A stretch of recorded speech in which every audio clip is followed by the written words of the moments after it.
Good morning, fellow Ambazonians. This is Chairman Capo Daniel of PRAP.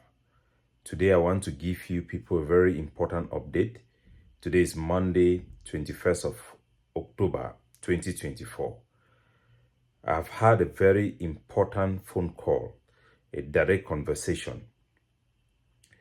The former Prime Minister of Israel, Ehud Olmert, to secure his direct endorsement and support of the peace plan paper that have been proposed by PRAP.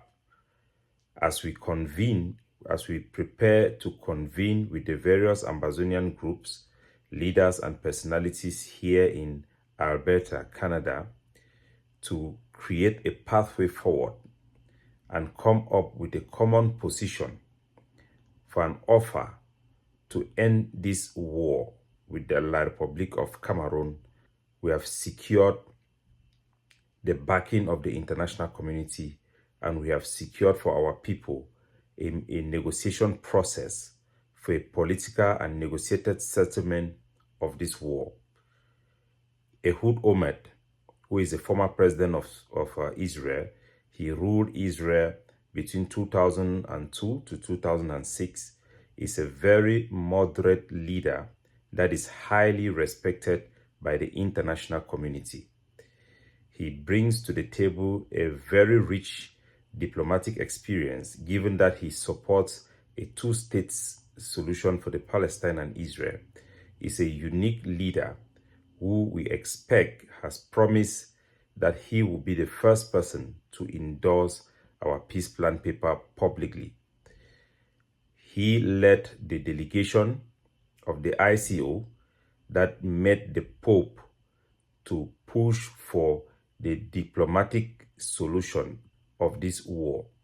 As you can see from the picture, PRAP and the ICO have engaged in this wonderful project to secure for our people a negotiated settlement to end the war and protect our people's human right. PRAP recognizes the need for a robust and well-coordinated diplomatic and international back solution to help our people have a strong hand and a strong position in negotiation against the regime or the central government of Cameroon.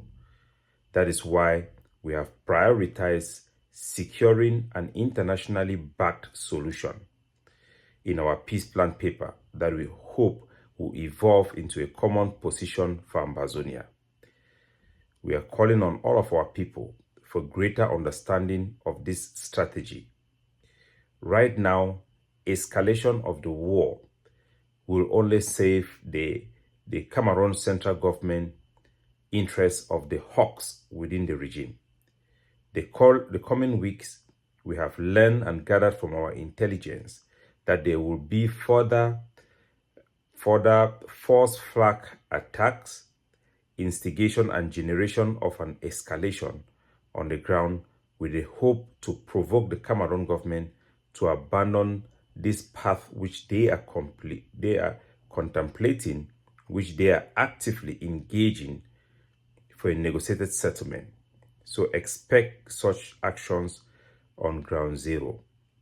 On Saturday, 19th of this month, 6 of our Ambazonian soldiers who are very, very critical, who went to ground zero to demonstrate the 1st of October celebration, were picked up in Akampa LGA in Nigeria, in Cross River State. They were paraded on media with weapons and over 14 explosives that they have bought, with some of the weapons and shoes and uniforms that they use in our 1st of October celebration. I've cautioned all of our soldiers who come to the backyard for their own safety to engage with us, and those who are experienced on the field, who have secured network on the field, that have an understanding on how we can have a resting place without posing a security risk that will only compromise their safety once they are in the backyard. So continue to coordinate with our soldiers and make sure they are safe, they are protected when they are having a rest. So while we continue to follow the issue of these our soldiers, there are agents provocateurs, the dogs of war within the regime, that are going to try everything possible to escalate the violence and provoke both sides into continuing the path of this violence. The current hostility do not favor us and only deepens the losses of our people and creates more despair for a lack of an end of this war of shame. Our people are called upon to join us in this our pursuit of an end of the hostilities, the end of violence, and to secure a negotiated settlement of this war. We must realize this important aspect of our strategy. We must engage robustly and take it seriously. Our people should not fall into those actions that we see will come this week that are meant to escalate the violence on the ground. They should not fall for that, and they should not support any further violence in their name, even against the state of Cameroon. It will be counterproductive. It will only provoke the regime to draw back. There have been strong efforts to undermine negotiated settlement in favor of the status quo. There are people who are not credible, people who have announced that Paul Biya is already dead, like the Amber Newsline. They are making up propaganda that the Cameroon government, at the behest of the United Nations, are in no way to visit Ayabacho to propose a two-state solution. We cannot build any credible hope to our people by using false information, complete lies, and manipulation to give them hope. Ayabacho is battling his legal wars that he brought upon himself. Needless to continue to mention his name, but we have to understand that the reason why we pay so much attention to his case is because his conviction will directly link war crimes to our liberation struggle. Whether it was done by the Ague of Sea or not, it will definitely tie our struggle to the path that we had predicted to be labeled an extremist struggle. So we have that interest in his case.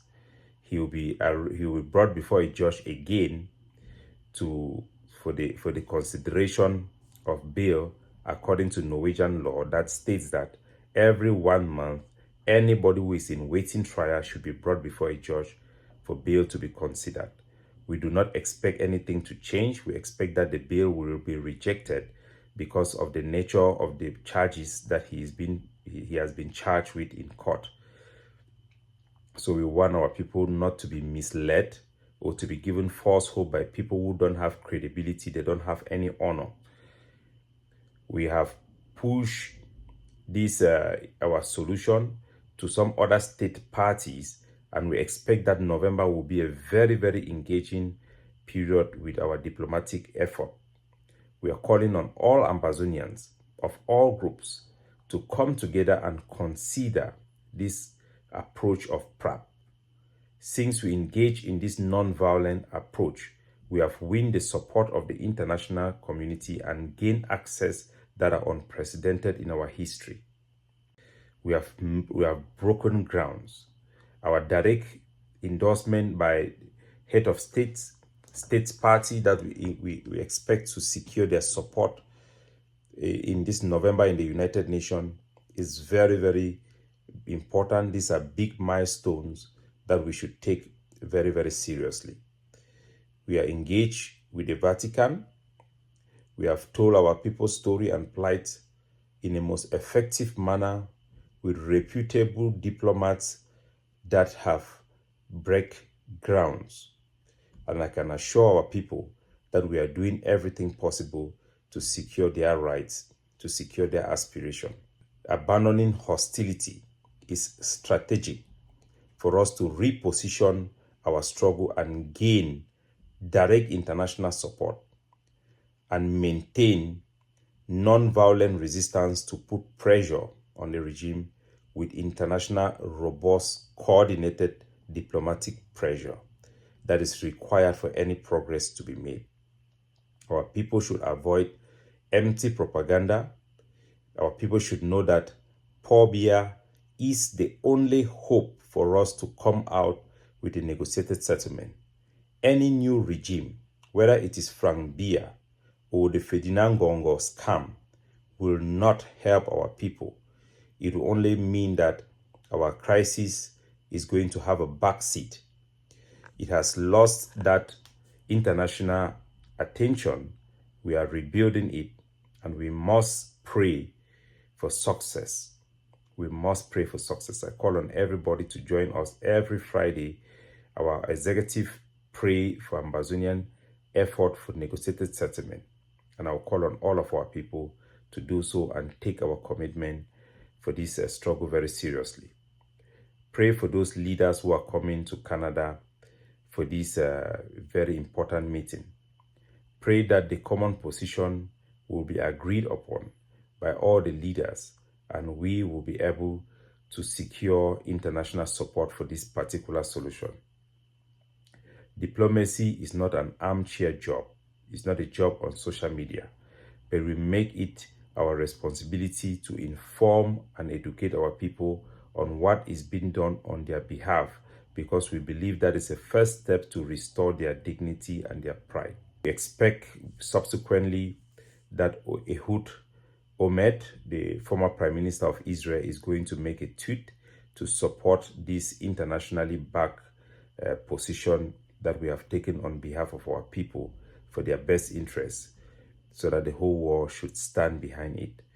We thank those who are coming around our communal approach, and we encourage those other Ambazonian organizations who have not yet joined the moderated position that we have taken to consider doing so.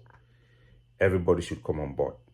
The time to be apportioning blame, the time to be focused on our internal dynamic is over. It is a time for us to unite behind a common solution.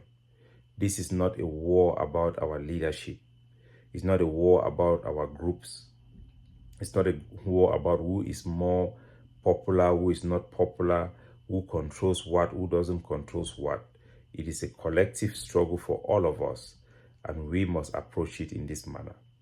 Everybody should be reasonable and put our people's interests as a top priority over any group affiliation, over any partisan politics, over any leadership battle.